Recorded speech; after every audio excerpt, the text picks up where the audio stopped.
Well, now I would like to present electric charges and fields. I am Aruna. ఇప్పుడు నేను విద్యుదావేశాలు క్షేత్రాలు గురించి చర్చించబోతున్నాను.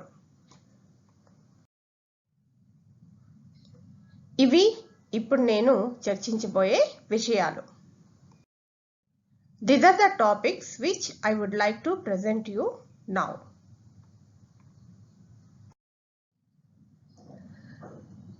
ముందుగా నిత్య జీవితంలో మనకు కలిగే కొన్ని అనుభవాలను ఇప్పుడు చర్చించుకుందాం.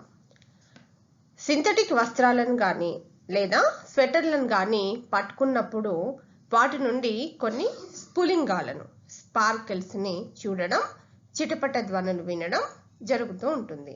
అది కూడా వాతావరణం పొడిగా ఉన్నప్పుడు. అదేవిధంగా కారు తలుపు తీస్తున్నప్పుడు, బస్సు సీటు నుండి జారి కడ్డీని పట్టుకున్నప్పుడు మనము విద్యుద్ఘాతం అంటే షాక్కు గురైనట్లు అనుభూతిని పొందుతాం. ఇవన్నీ ఎందుకు జరుగుతున్నాయంటే విద్యుత్ బంధక తలాలను రుద్దడం వలన పేరుకొనిపోయే విద్యుదావేశాలు మన శరీరం నుండి ఉద్గారం చెందడమే ఈ అనుభవాలకు కారణం.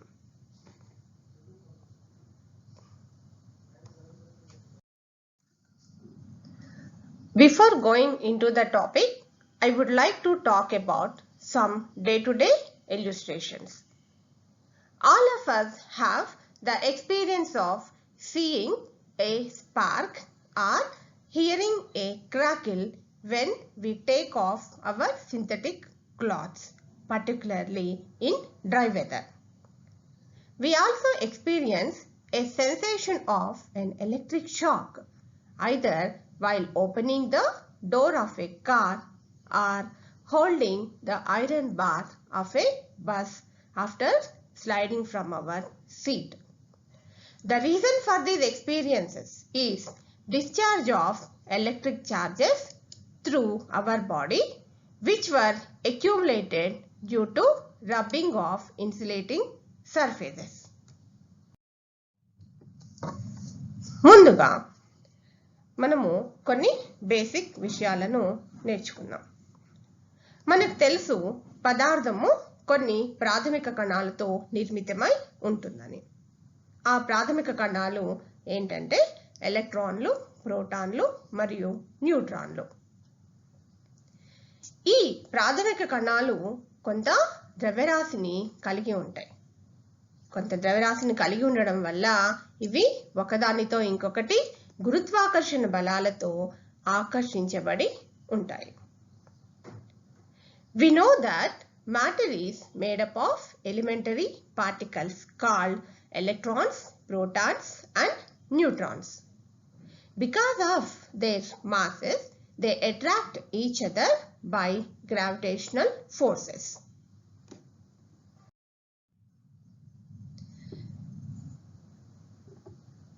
ఒక ఎలక్ట్రాన్ మరొక ఎలక్ట్రాన్ మధ్య గల గురుత్వాకర్షణ బలం ఎంత ఉంటుందంటే 5.5 into 10⁻⁻�67 న్యూటన్.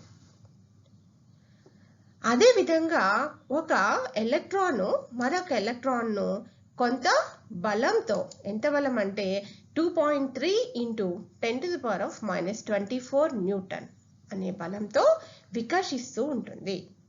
ఈ అదనపు బలాన్ని మనము విద్యుత్ బలము అని అంటాం. ఈ ధర్మాన్నే విద్యుదావేశం అని అంటాం. Now I discuss electric charge. Thus an electron attracts another electron with a gravitational force of 5.5 into 10⁻⁻67 Newton. However, an electron repels another electron with a force of 2.3 into 10⁻⁻23 Newton. This extra force is called electric force. We call this property as electric charge.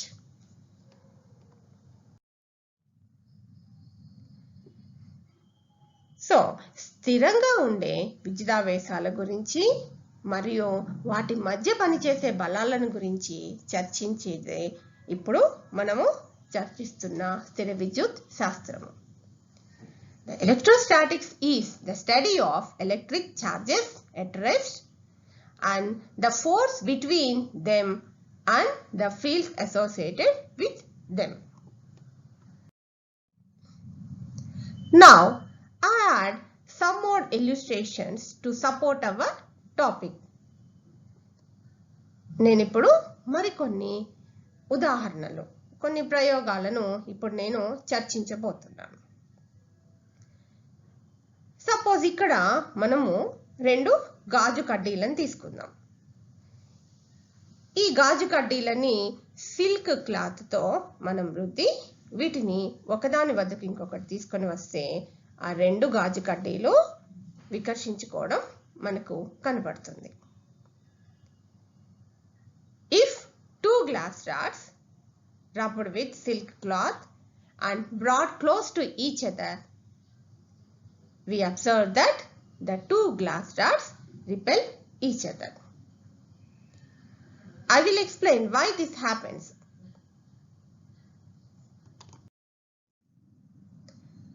In the second example, if we take plastic rods instead of glass rods and we rub these plastic rods with cat's fur and we bring these 2 plastic rods close to each other, we observe that the 2 plastic rods repel each other. రెండో సందర్భంలో మనము 2 plastic rods ని తీసుకుంటున్నాం. గాజు కడ్డీలకు బదులుగా 2 plastic కడ్డీలను తీసుకుని ఆ ప్లాస్టిక్ కడ్డీలని మనము పిల్లి బొచ్చుతో రుద్ది రెండింటిని ఒకదాని వద్దకు ఇంకొకటి తీసుకుని వస్తే ఈ సందర్భంలో కూడా ఈ 2 కడ్డీలు వికర్షించుకోవడం మనం గమనిస్తాం.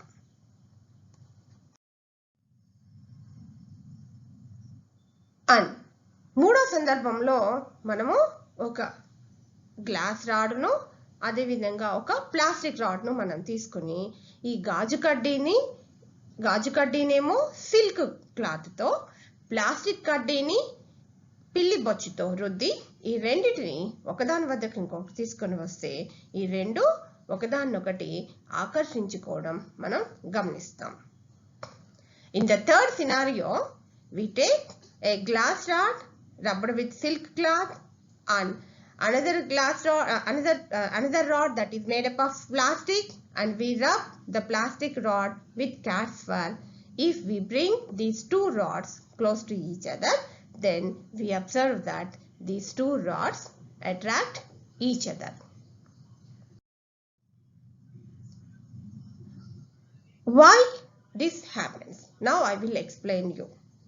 When 2 substances such as glass rod and silk cloth are rubbed, some electrons are transferred from one substance to other by absorbing energy generated due to friction.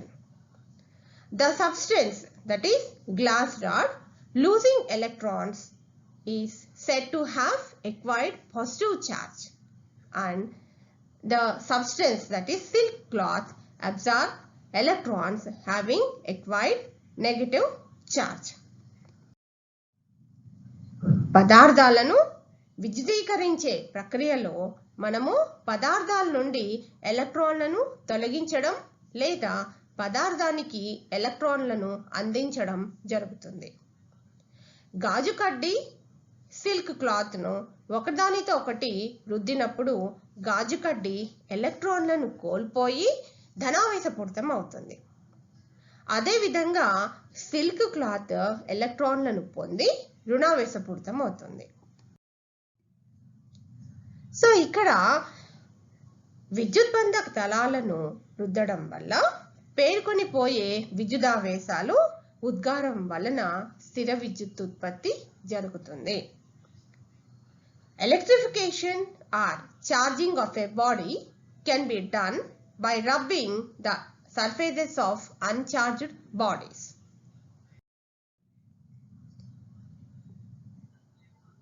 మనకి మనకి ఈ ఆవేశాలు ఏవైతే ఉన్నాయో ధనావేశం రుణావేశం అని మనం చెప్పుకుంటున్నామో వాటికి ఆ ధన రుణ అనే పేర్లు పెట్టింది అమెరికాకు చెందినటువంటి శాస్త్రవేత్త Benjamin Franklin. The American scientist Benjamin Franklin named charges as positive and negative. Well, I wish to discuss the Coulomb's law. ఇప్పుడు మనం కూలుంబ్ నియమాన్ని చర్చించుకుందాం. ఈ స్థిర విద్యుత్ శాస్త్రంలో కూలుంబ్ నియమం అనేది బేసిక్ నియమం. The Coulomb's law is the basic law in this electrostatics. ఇక్కడ పటంలో చూడండి. ఈ పటంలో చూపినట్లు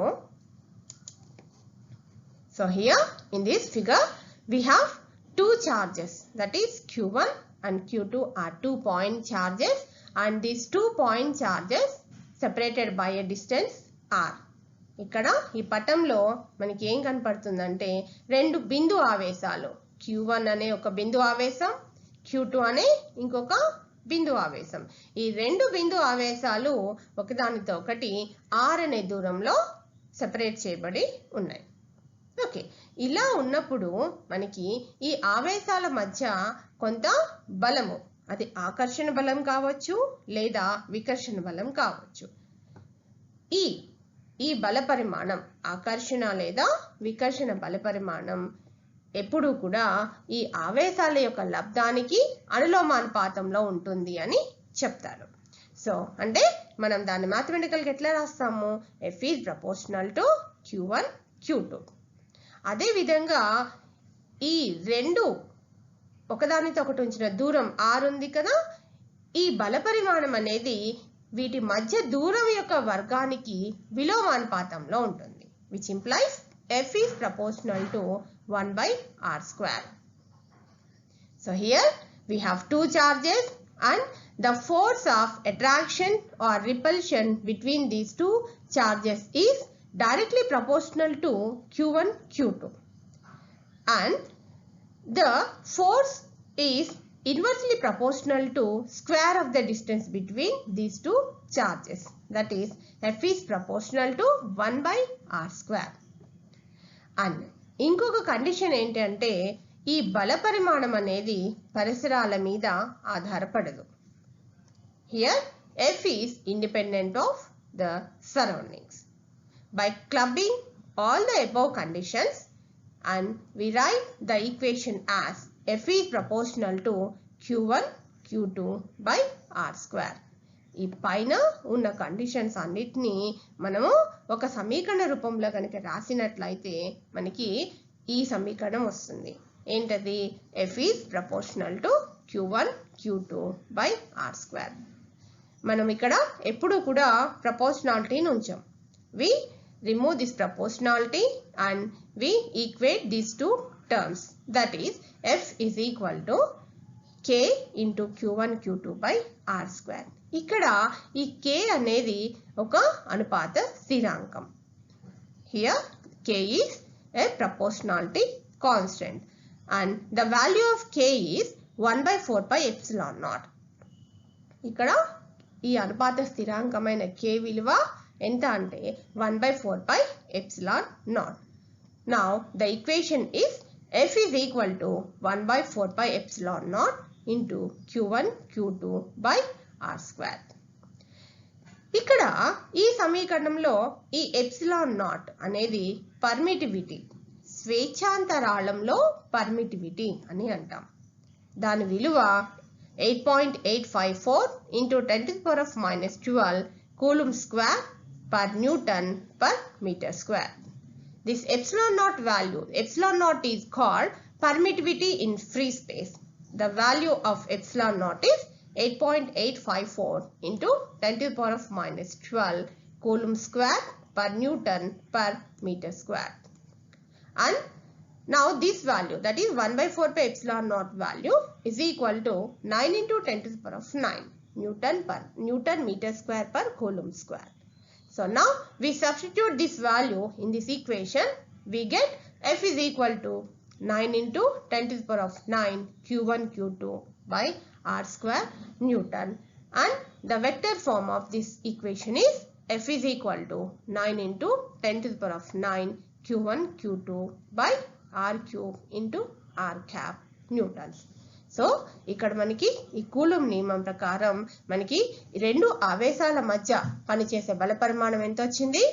F is equal to 9 into 10 to the power of 9 Q1 Q2 by R square Newton.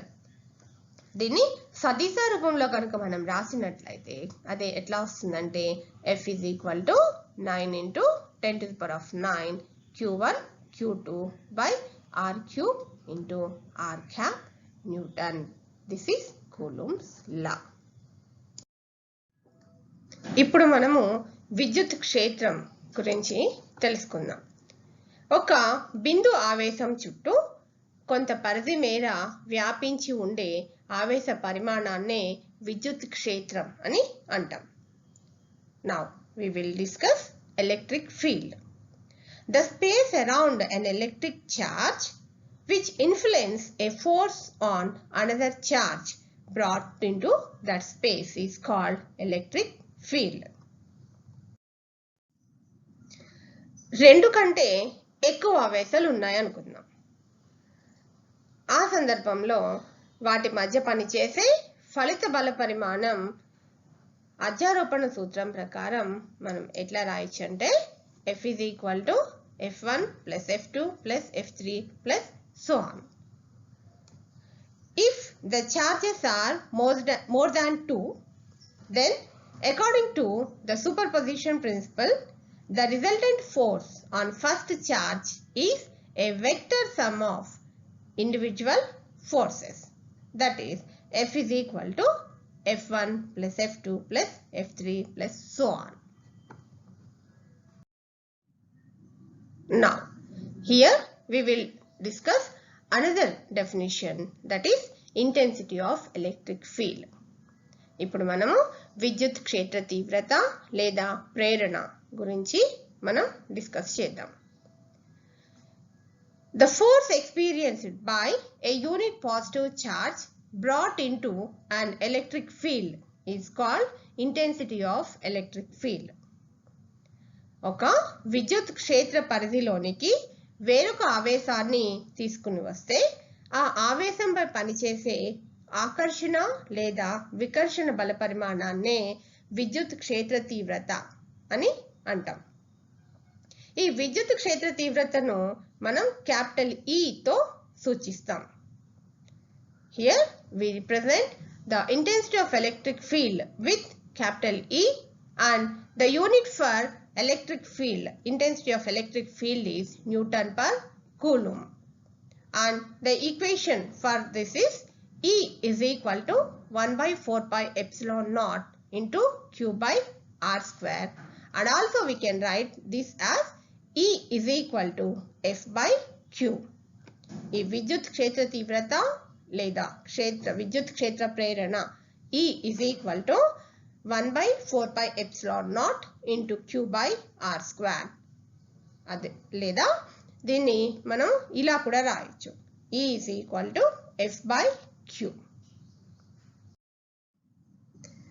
మనం ఇంతకుముందు విద్యుత్ క్షేత్రం గురించి నేర్చుకున్నాం. అయితే విద్యుత్ క్షేత్రంలో విద్యుత్ క్షేత్ర తీవ్రత దిశలోను పరిమాణంలోను అన్ని బిందువులకి సమానంగా ఉందనుకోండి, అప్పుడు అట్లాంటి క్షేత్రాన్ని మనము ఏకరీతి విద్యుత్ క్షేత్రం అని అంటాం. సో ఏకరీతి విద్యుత్ క్షేత్రంలో మనకి విద్యుత్ క్షేత్ర తీవ్రత దిశలోను పరిమాణంలోను అన్ని బిందువులకి సమానంగా ఉండాలి. అలా లేకపోతే అలాంటి క్షేత్రాన్ని అసమరీతి విద్యుత్ క్షేత్రం అని అంటాం. If the intensity of electric field is same both in magnitude and direction at all points in a field is called uniform electric field. Otherwise, it is called non-uniform electric field. So, ikkada manamu ఒక బిందు ఆవేశం వల్ల ఏర్పడే తీవ్రతకి సమీకరణాన్ని మనం రాబడదాం. Here we will discuss the intensity of electric field due to a point charge. ఇక్కడ ఈ పటంలో చూడండి. పటంలో మనకి O అనే ఒక బిందువు ఉంది. ఈ బిందువు దగ్గర Q అనే ఆవేశం ఉంది. ఈ O బిందువుకి R అనే దూరంలో P అనే ఇంకొక బిందువు ఉంది. ఈ P బిందువు వద్దకి మనము Q0 అనే ఒక శోధక ధనావేశాన్ని కనుక తీసుకొని వచ్చి P బిందువు దగ్గర ఉంచినట్లయితే ఇప్పుడు ఈ శోధక ధనావేశం Q0 మీద ఈ O వద్ద ఉంచినటువంటి ఈ ధనావేశం Q ఏదైతే ఉందో దీని ప్రభావం అంటే దీనివల్ల ఈ Q0 బిందువు మీద Q0 ఆవేశం మీద ఏర్పడే క్షేత్ర తీవ్రత ఏ విధంగా ఉందో ఇప్పుడు మనము చూడబోతున్నాం. So here in this figure we have a point charge Q is at a point O and we have a point P which is at a distance R from the point O. And here at this point P we have taken a test charge Q0 and now here we want to discuss the effect of Q on Q0. Okay, so as we know that according to Coulomb, if two charges separated by a certain distance, then we can apply the Coulomb's law. So ఇక్కడ మనకి coulomb నియమం ప్రకారం ఏవైనా రెండు ఆవేశాలు కొంత దూరంలో కనుక ఉన్నట్లయితే మనము కూలుంబ్ నియమాన్ని ఉపయోగించవచ్చు. సో కూలుంబ్ నియమం ప్రకారం మనం ఇప్పుడు ఏం రాయొచ్చు అంటే F is equal to 1 by 4 pi epsilon naught into Q0 by R square.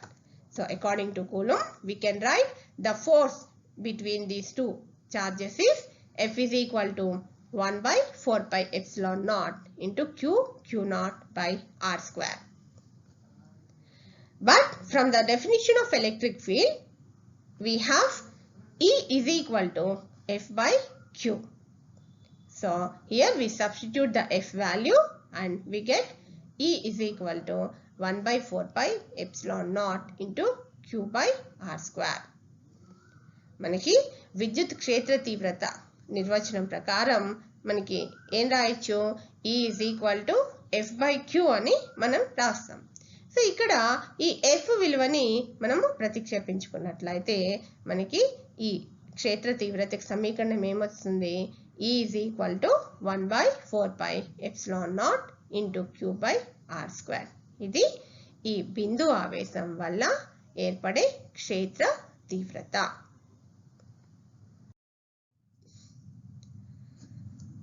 ఇప్పుడు మనం విద్యుత్ క్షేత్ర రేఖలు గురించి డిస్కస్ చేద్దాం. ఒక విద్యుదావేశం చుట్టూ ఇక్కడ చూడండి ఈ పటంలో ధనావేశం ఇది, అదే విధంగా ఇది ఒక రుణావేశం. విద్యుదావేశం చుట్టూ ఉండే విద్యుత్ క్షేత్రాన్ని మనం చిత్ర రూపంలో కనుక గీస్తే దాన్నే విద్యుత్ క్షేత్ర రేఖలు అని అంటాం. విద్యుత్ క్షేత్ర రేఖ ఒక వక్రం. ఆ వక్రము ప్రతి బిందువు వద్ద గీసిన స్పర్శరేఖ ఆ బిందువు వద్ద ఉండే నికర క్షేత్ర దిశను సూచిస్తుంది. ఈ విద్యుత్ క్షేత్ర రేఖలు పరస్పరము ఖండించుకోవు. ఎందుకు ఖండించుకోవంటే ఒకవేళ ఖండించుకున్నాయి అనుకుందాం, ఖండించుకున్నట్లయితే ఆ ఖండన బిందువు వద్ద విద్యుత్ క్షేత్రానికి రెండు దిశలు ఉండాలి. ఇది సాధ్యమా? కాదు. కాబట్టి విద్యుత్ క్షేత్ర రేఖలు పరస్పరము ఖండించుకోవు.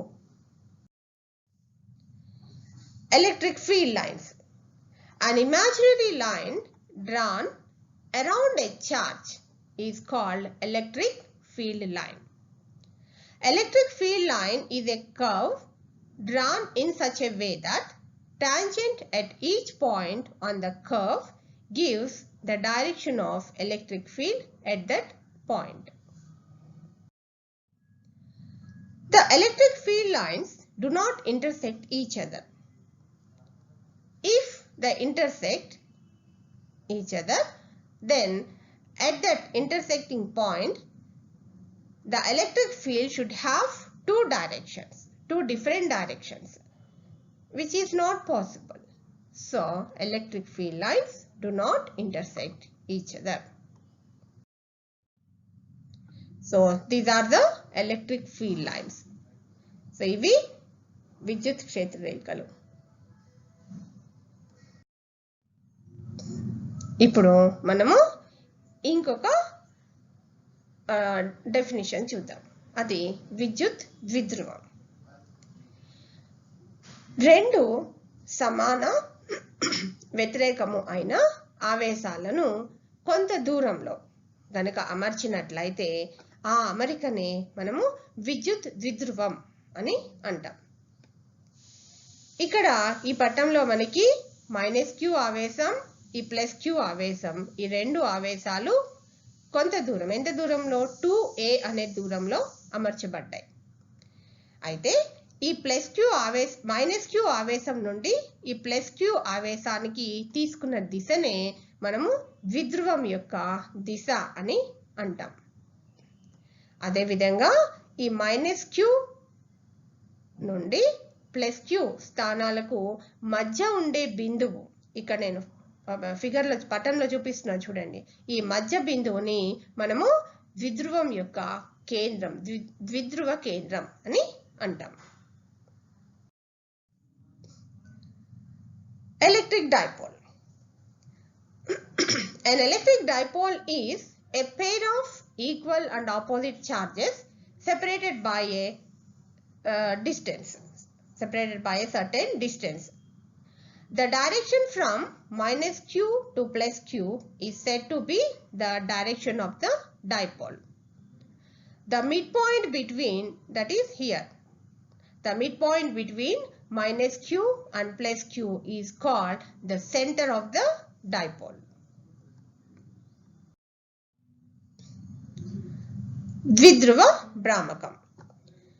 విద్యుత్ ద్విధ్రువంలోని ఒక ఆవేశము ఆవేశాల మధ్య దూరంతో గుణిస్తే ఆ లబ్ధాన్నే ద్విధ్రువ భ్రామకం అంటాం. అంటే p ద్విధ్రువ భ్రామకాన్ని p తో మనం సూచిస్తాం. So p is equal to ఆవేశము అంటే q ఇంటూ ఆవేశాల మధ్య దూరం 2a. So p is equal to q into 2a. దీని ప్రమాణం కూలుంబ్ మీటర్. ఈ ద్విధ్రువ భ్రామకం ఒక సదిశ రాశి. దీని దిశ -q నుండి +q వైపు ఉంటుంది. Dipole moment. The product of charge and the distance between the charges is called dipole moment. We represent the dipole moment with P. So P is equal to Q into 2a. The unit for dipole moment is Coulomb meter, and dipole moment is a vector quantity. And the direction is from -q to +q. Now, I will discuss the couple acting on an electric dipole in a uniform electric field. As shown in the figure,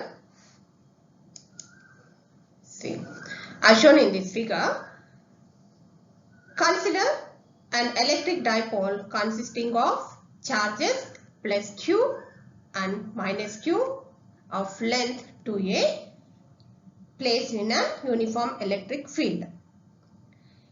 And this couple makes an angle theta with the direction of the electric field, and which makes an angle theta with this. Okay, so it has a dipole moment of magnitude P is equal to Q into 2a. So ఇక్కడ మనకి ఒక ఏకరీతి విద్యుత్ క్షేత్రంలో విద్యుత్ ద్విధ్రువాన్ని ఉంచాం మనం. ఇక్కడ మనకి +q -q అనే ఒక డైపోల్ ఉంది. ఈ డైపోల్లో ఏకరీతి విద్యుత్ క్షేత్రంలో మనం ఉంచినప్పుడు ఇది ఈ క్షేత్ర దిశకు θ కోణం చేస్తూ ఉంది అనుకుందాం. ఓకే, ఇప్పుడు ఎప్పుడైతే ఈ రెండు ఆవేశాలు కొంత దూరంలో సెపరేట్ చేయబడి ఉన్నాయో ఇక్కడ ఈ ద్విధ్రువం మీద మనకి బలయుగ్మ భ్రామకం పనిచేస్తూ ఉంటుంది. సో ఈ బలయుగ్మ భ్రామకానికి సమీకరణాన్ని ఇప్పుడు మనం రాబడదాం.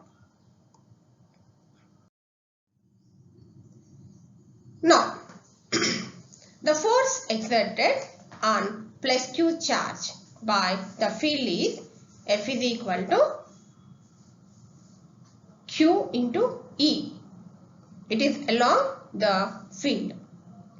And the force exerted on minus Q charge is F is equal to minus QE. This force is opposite to the field. Now the net force F is equal to QE plus QE minus QE. So that is equal to, the net force is equal to 0. Now as these two charges are separated by a certain distance, so torque acts on this dipole.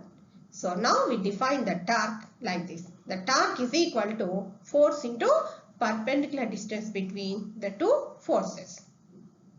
And from the figure we can write this as the torque is tau, and tau is equal to QE. The force, the magnitude of the force is QE, and the perpendicular distance between the two forces is BC. And from the figure we have BC is equal to 2a sin theta. So here the torque is equal to QE into BC is 2a sin theta. So QE into 2a sin theta. And here already we defined the dipole moment. P is equal to Q into 2a. So here Q into 2a is replaced with P. Then we get the torque tau is equal to PE sin theta. And this tau is at the direction of tau is perpendicular to both P and E. We can write the equation for torque is tau is equal to P cross E. ఈ పటంలో చూపినట్లు మనకి plus Q ఆవేశం మీద పనిచేసే బల పరిమాణం QE. అదే విధంగా మైనస్ Q ఆవేశం మీద పనిచేసే బల పరిమాణం QE. కానీ ఈ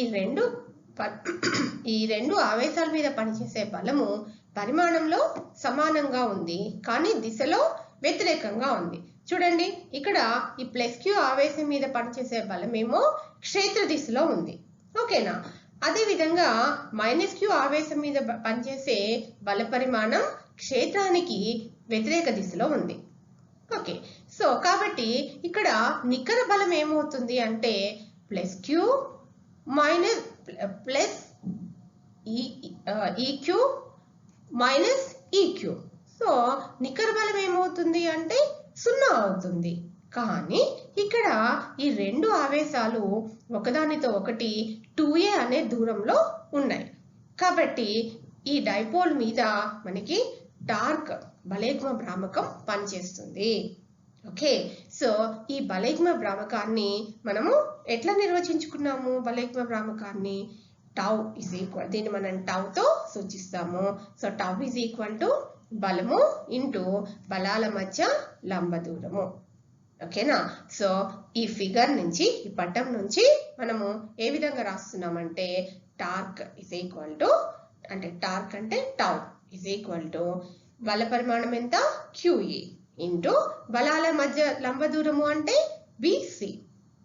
ఓకే, ఈ BC విలువ ఎంత చూడండి, BC is equal to 2a into sin theta. Okay, so ఈ విలువల్ని మనం ఇక్కడ ప్రతిక్షేపించుకుందాం. సో అప్పుడు మనకి ఏమొస్తుంది equation? Tau is equal to QE into 2a sin theta. అయితే మనం ఇంతకు ముందే నిర్వచించుకుందాం. ఏంటది? ద్విధ్రువ భ్రామకం P. సో ద్విధ్రువ భ్రామకము P ఏమవుతుంది? Q into 2a. సో మనకి ఇక్కడ ఈ సమీకరణంలో Q ఇంటూ 2a బదులు మనం Pని ప్రతిక్షేపించుకుందాం. అప్పుడు మనకి సమీకరణం ఏమవుతుంది? Tau is equal to P P into E sin theta. అయితే ఈ టార్క్ దిశ కాగితం తలానికి లంబంగా వెలుపలికి వచ్చే దిశ కాబట్టి ఈ tau is equal to P cross E అవుతుంది. ఇక్కడ మనకి ఇంకొక సమీకరణాన్ని మనం ఉత్పాదిద్దాం. అదేంటంటే ఇక్కడ మనకి విద్యుత్ డైపోల్ ఉంది. విద్యుత్ డైపోల్ అక్షంపై ఏదైనా ఒక బిందువు వద్ద విద్యుత్ క్షేత్ర తీవ్రతకు సమీకరణాన్ని ఇప్పుడు మనం రాబడదాం.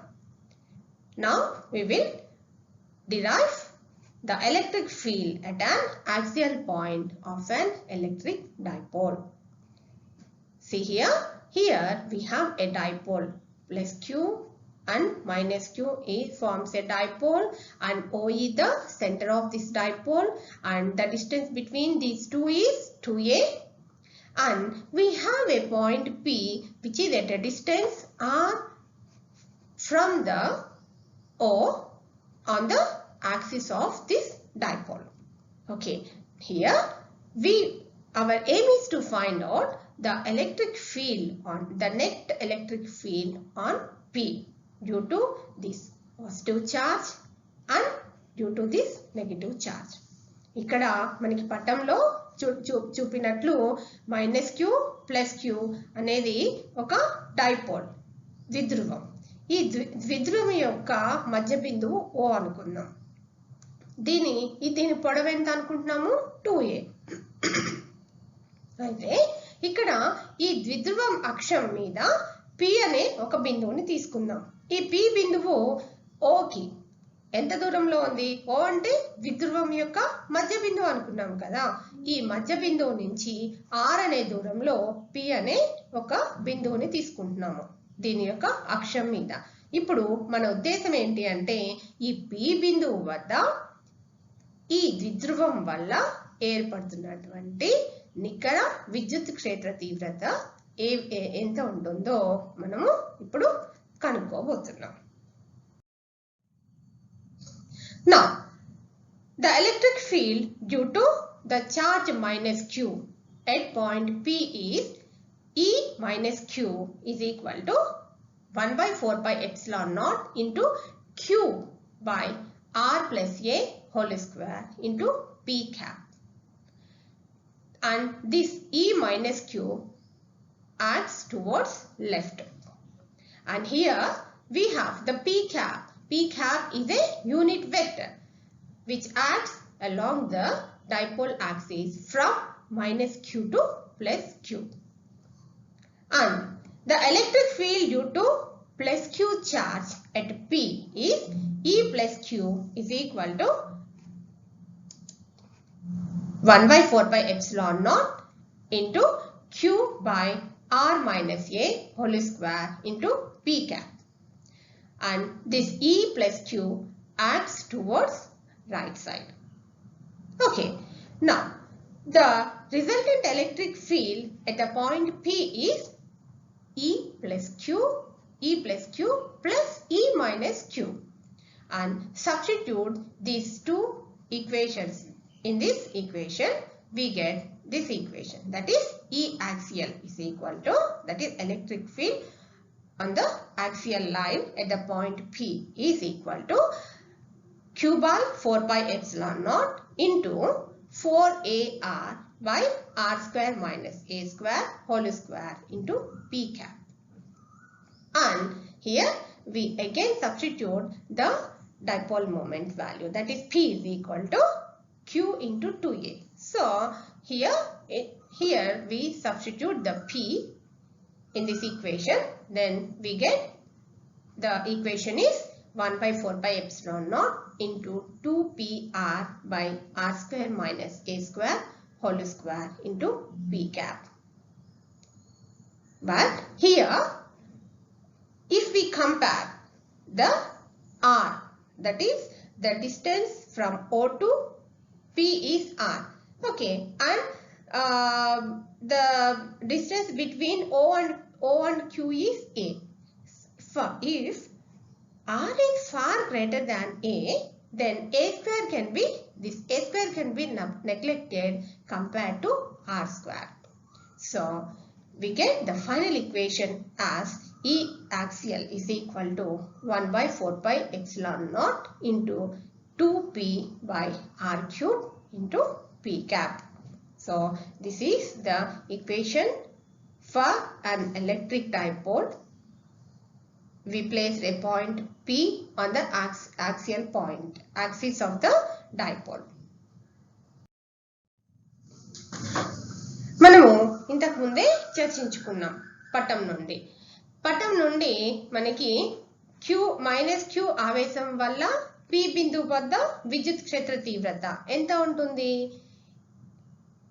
E minus q is equal to 1 by 4 pi epsilon naught into minus q by r plus a whole square into p cap. ఇక్కడ E minus q అనేది మనకి ఎటువైపు పనిచేస్తుంది? అది ఎడమ చేతి వైపు పనిచేస్తూ ఉంది. ఇక్కడ ఈ p cap అనేది ఒక ప్రమాణ సదిశ. ఓకే, అదే విధంగా ఇప్పుడు మనకి ప్లస్ q ఆవేశం వల్ల p బిందువు మీద విద్యుత్ క్షేత్ర తీవ్రత ఎంత ఉందో మనం ఇప్పుడు ఈక్వేషన్ రాద్దాం. సో ఎంత వస్తుంది అది? E plus q is equal to 1 by 4 pi epsilon naught into q by r minus a whole square into p cap. ఇక్కడ E plus q అనేది అంటే దీని దిశ ఎటువైపు ఉంటుందంటే కుడి చేతి వైపు ఉంటుంది. ఓకే, ఇప్పుడు P బిందువు వద్ద నికర విద్యుత్ క్షేత్ర తీవ్రత కు సమీకరణం ఏంటంటే that is equal to E minus q plus E plus q. So ఇక్కడ మనము ఈ రెండు సమీకరణాలని ఇక్కడ ప్రతిక్షేపించుకుంటే మనకి ఈ అక్షీయ రేఖ మీద విద్యుత్ క్షేత్ర తీవ్రతకు సమీకరణం ఏమొచ్చింది ఇక్కడ మనకి అంటే q by 4 pi epsilon naught into 4ar by r square minus a square whole square into p cap. అయితే మనము అంతకుముందు నిర్వచించుకున్నాం ఏది? ద్విధ్రువ భ్రామకాన్ని. సో ద్విధ్రువ భ్రామకం p is equal to 2 into q into 2a. So ఇక్కడ మనకి ఈ q into 2a ని బదులు మనం p ని ఇక్కడ సబ్స్టిట్యూట్ చేసుకుంటే ఇప్పుడు మనకి ఈక్వేషన్ ఏ విధంగా మారింది? 1 by 4 pi epsilon naught into 2pr by r square minus a square whole square. Okay, అయితే ఇక్కడ మనకి r అనేది a కంటే చాలా పెద్దది r విలువ అనుకుందాం. అప్పుడు మనము ఈ సమీకరణంలో a స్క్వేర్ ని మనము నెగ్లెక్ట్ చేసేయచ్చు r స్క్వేర్ తో కంపేర్ చేసినాం పోల్చినప్పుడు. సో అప్పుడు మనం a స్క్వేర్ విలువని మనం నెగ్లెక్ట్ చేస్తే మనకి ఫైనల్ ఈక్వేషన్ ఏమొచ్చింది అంటే ఈ యాక్సియల్ అంటే అక్షీయ రేఖ మీద ఈ విలువ ఎంత ఉంది? p బిందువు వద్ద అంటే 1 by 4 pi epsilon naught into 2p by r cube into r cap. Okay, ఇప్పుడు మనము అదే విధంగా మధ్యలంబ తలంపై ఉండే బిందువు అంటే ఇక్కడ మనకి p అనేది మధ్యలంబ తలము అంటే ఇప్పుడు మనకి ఈ మైనస్ q ప్లస్ q అనేది ద్విధ్రువం కదా. ఈ ద్విధ్రువం యొక్క మధ్య బిందువు O అనుకుందాం. ఈ O నుంచి r అనే దూరంలో మనకి p అనే ఒక బిందువుని తీసుకుందాం. ఈ p బిందువుని మనం ఏమంటాం అంటే మధ్యలంబ రేఖ అనేసి అంటాం. ఓకేనా? ఈ మధ్యలంబ రేఖ మీద ఉండే మధ్యలంబ తలం మీద ఉండే ఈ p బిందువుపై విద్యుత్ క్షేత్ర తీవ్రతకు సమీకరణాన్ని ఇప్పుడు మనం రాబడుతున్నాం. So here our aim is to find out the electric field at an equatorial point of a dipole. So we know that the equatorial point is nothing but which is the point which is perpendicular to the axis of this dipole. Okay, so here we know that the dipole, the distance between these two charges is 2a, and from look at this figure, we have the distance between A and O is A and O and B is A. And here the distance between O and P is P. So we get the value of this is, that is PB is under root R square plus A square. And here the electric field due to plus Q charge acts in this direction. Okay. And the electric field due to minus Q charges acts like this. Okay.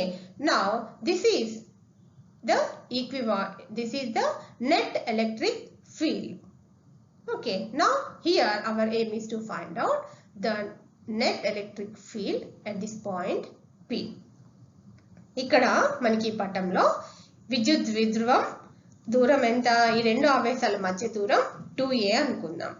అంటే ఈ మధ్య బిందువు నుంచి a కి గల దూరం ఎంత, a. అదే విధంగా ఈ మధ్య బిందువు O నుండి ఈ B కి గల దూరం a. అండ్ ఈ O నుండి P కి గల దూరం r. అయితే ఇప్పుడు మనకి ఈ PB దూరం ఎంత వస్తుంది, under root R square plus A square వస్తుంది. ఓకే, అయితే ఇక్కడ ఈ P బిందువు మీద ఈ ప్లస్ Q ఆవేశం వల్ల ఏర్పడే క్షేత్ర తీవ్రత దిశ చూడండి ఈ దిశలో ఉంది. ఓకేనా, అదే విధంగా ఈ P బిందువు మీద మైనస్ Q ఆవేశం వల్ల విద్యుత్ క్షేత్ర తీవ్రత ఈ విధంగా పనిచేస్తూ ఉంది. ఓకే, సో ఇది నికర విద్యుత్ క్షేత్రం. అయితే ఇక్కడ చూడండి, ఇక్కడ ఇప్పుడు మనము ఈ P బిందువు మీద ఎంత విద్యుత్ క్షేత్రము ఉందో ఇప్పుడు మనం సమీకరణాన్ని రాబడుతుంది. ఇక్కడ మనము ఇంతకుముందు మనం చెప్పుకున్నట్లు ప్లస్ Q ఆవేశం వల్ల ఏర్పడే క్షేత్ర తీవ్రత ఎంత అనుకున్నాము, E plus Q is equal to 1/4πε0 into Q by R square plus A square. అదే విధంగా మైనస్ Q ఆవేశం వల్ల ఏర్పడే క్షేత్ర తీవ్రత ఈ విధంగా ఉంది. ఓకే, అయితే ఇక్కడ మనం ఒక విషయాన్ని గుర్తుపెట్టుకోవాలి. ఏంటి అంటే ఇక్కడ E ప్లస్ Q మరియు E మైనస్ Q ఈ రెండు కూడా పరిమాణంలో ఎలా ఉన్నాయి, సమానంగా ఉన్నాయి. కానీ వాటి దిశలు వేరువేరుగా ఉన్నాయి. కాబట్టి వీటిని లంబతలం వెంబడి మరియు తలానికి లంబంగా మనం విభజించినట్లయితే లంబతలం వెంబడి అంశాలు క్యాన్సిల్ అవుతాయి. అంటే లంబతలం వెంబడి అంశాలు రద్దు చేసుకోబడతాయి. సమాంతర దిశలో ఈ అంశాలు ఒకే దిశలో ఉంటాయి. ఓకే, కాబట్టి నికర విద్యుత్ క్షేత్రం ఇప్పుడు ఏమవుతుంది అంటే ఇక్కడ E is equal to minus of E minus Q cos theta plus E plus Q cos theta into P cap. Okay, so ఇక్కడ మనకి ఓన్లీ సమాంతర దిశలో అంశాలు మాత్రమే ఉంటాయి. సమాంతర దిశలో అంశాలని మనం ఇక్కడ యాడ్ చేసుకుంటున్నాం. ఓకే, సో ఇప్పుడు మళ్ళీ మనము ఈ మైనస్ Q ఈ ప్లస్ Q విలువలు పైన సమీకరణాలు ఉన్నాయి కదమ్మా, సో వీటిని మనము ఇక్కడ సబ్స్టిట్యూట్ చేసుకుందాం. ఇక్కడ మనము ప్రతిక్షేపించుకుంటే మనకి ఈ విలువ ఎంత వచ్చింది, ఇది ఈ ఈక్వేషన్ చూడండి. ఇక్కడ E equivalent is equal to -2 into 1/4πε0 into Q by R square plus A square into A ఈ cos theta వాల్యూ. ఓకే, ఇక్కడ మనం సబ్స్టిట్యూట్ చేసుకుందాం. అయితే మళ్ళీ ఇక్కడ మనము ద్విధ్రువ భ్రామకం మనకు తెలుసు ఎంతది, ఈ 2a ఇంటూ Q అనేది P కదా. సో మనం ఆ Pని ఇక్కడ సబ్స్టిట్యూట్ చేసుకుంటే సో ఇప్పుడు మనకి ఫైనల్ ఈక్వేషన్ ఏమొచ్చింది, ఇది. ఓకేనా, అయితే ఇక్కడ కూడా మనము R విలువని Aతో కనుక మనం పోలిస్తే R చాలా ఎక్కువగా ఉంటుంది. కాబట్టి మనము ఈ A విలువని A స్క్వేర్ని మనము నెగ్లెక్ట్ చేయొచ్చు. సో అప్పుడు మనకి ఫైనల్ ఈక్వేషన్ ఏమొస్తుంది, -1/4πε0 into P by R cube into P cap. Okay, so here from the figure we observed that the electric field at a point P due to the positive charge is this equation. Okay, and also we can write the electric field due to minus Q charge is this equation. And here these two resolves into two components, and the components of E plus Q and E minus Q normal to the dipole axis will cancel out, and the components parallel to the dipole axis will add up.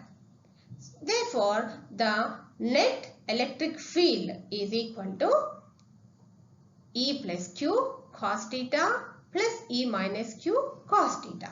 Okay, and we substitute E plus Q and E minus Q and cos theta value. Here we get the equation is this. And again here we have 2A into Q is equal to P. That is the dipole moment. So here we substitute the P in this equation. Then we get the final equation is E equivalent is equal to equatorial line. The electric field at the equatorial point is equal to minus 1 by 4 pi epsilon naught into P by A square plus R square whole power 3 by 2 into P cap. And again here if we compare R with A, R is far greater than A. So we can neglect the A value, A square value here. Then we get the final equation is 1 by 4 pi epsilon naught into P by R cube into P cap.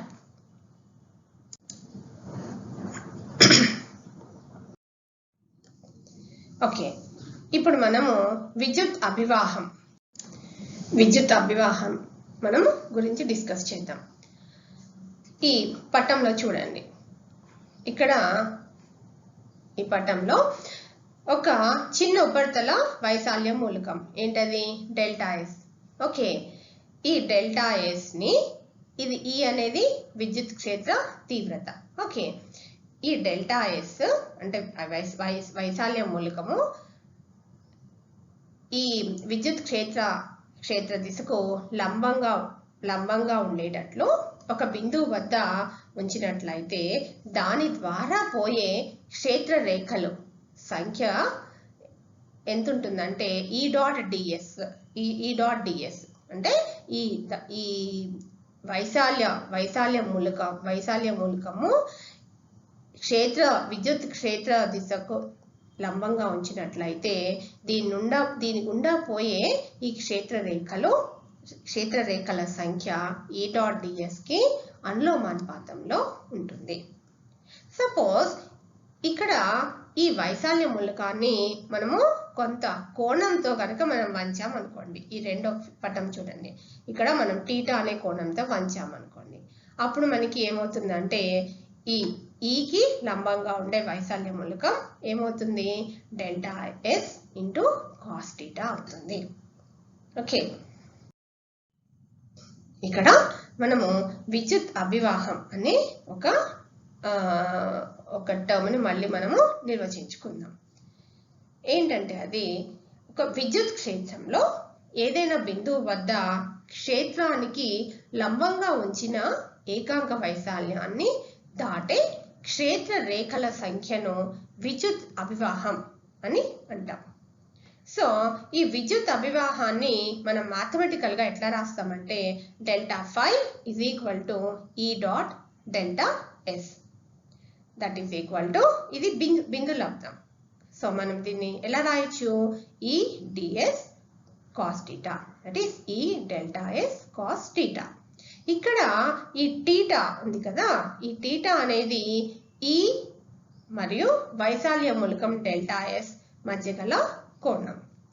అయితే ఇక్కడ ఈ theta విలువ అనేది 0కి 90కి మధ్య ఉందనుకోండి, 0 డిగ్రీస్కి 90 డిగ్రీస్కి మధ్య ఉన్నట్లయితే టీటా విలువ, అప్పుడు మనకి విద్యుత్ అభివాహము ధనాత్మకం అవుతుంది.